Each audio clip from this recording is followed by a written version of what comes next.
Okey, nak masukkan adaptif tu. Korang perlukan ini tak Kalau baru kan, yang baru sebenarnya, tak, ringan saja nak buka ni. Cuma hati-hati lah, ni tajam ni, nak kena jari ni, koyak ni.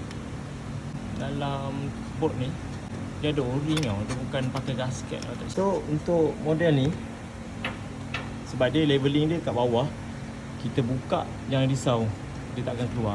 Minyak pun cantik lagi, kena potong sikit. Cool sebenarnya.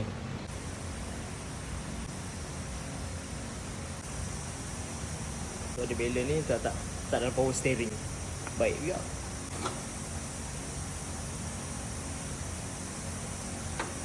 Lah macam tak ikat kan.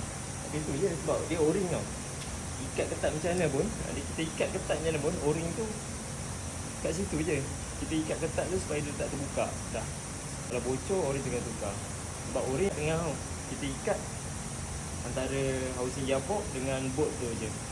So o-ring kalau dia dah dia dah getah tu dah tak ada function, so dah akan bocor tau. Ketat macam mana pun.